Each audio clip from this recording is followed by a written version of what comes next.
அதாவது 98ன்னு ஆரம்பிக்குதுன்னா, யாருடைய மொபைல் நம்பரில் ஃபஸ்ட்டு 98ன்னு ஆரம்பிக்குதுன்னா, அவங்க வந்து பிரச்சனையாக தான் இருப்பாங்க, போராடிக்கிட்டு தான் இருப்பாங்க.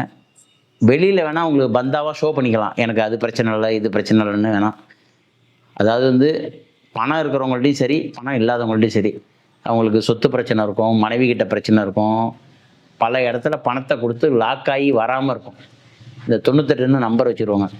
இல்லை உங்கள் மொபைல் நம்பரில் எந்த இடத்துல 98 இருந்தாலும் அங்கே பிரச்சனையை ஏற்படுத்துங்கிறேன். 98ஆம் நம்பர் வச்சுருக்கவங்க ரொம்ப ரொம்ப ரொம்ப ரொம்ப இருந்துச்சுன்னா அந்த நம்பரை மாற்றிக்கொள்வது நல்லது.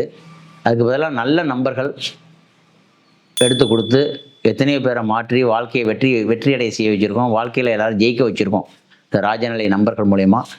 அதே மாதிரி இந்த ராஜநிலை நம்பர்களை பயன்படுத்தி ஒவ்வொரு விஷயமும் ஒவ்வொரு இதுவும் வந்து நம்ம வந்து வெற்றி அடைய செஞ்சு வச்சுட்ருக்கோம்.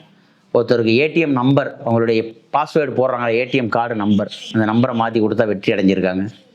அதே மாதிரி உங்களுக்கு ஒரு மொபைல் லாக் நம்பர் மாற்றி கொடுத்தா வெற்றி அடைகிறாங்க. அவங்களுடைய வாகன நம்பர், ஒருத்தவங்களுக்கு வண்டி நம்பர் வச்சு மாற்றி கொடுத்தோம்னு சொன்னால் அவங்க நல்லா வெற்றி அடைகிறாங்க. அது மாதிரி ஒவ்வொன்றில் இந்த ராஜநிலையை பொறுத்த வரைக்கும் ஒவ்வொன்றும் ஒவ்வொரு விதமான விஷயங்களாக இருக்குது.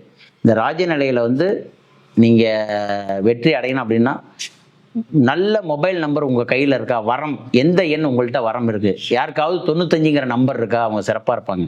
இது நம்பர்கள் வந்து உங்களுக்கு 95ன்னு யாருக்கு இருக்கோ, யாரோட மொபைல் நம்பர்லாம் 95ன்னு இருக்கோ அவங்களாம் நல்லா வெற்றி அடைகிறாங்க. பணம், பதவி, புகழ், அதாவது வந்து எல்லாமே கிடைக்கிது. கணவன் மனைவி ஒற்றுமை கிடைக்கிது.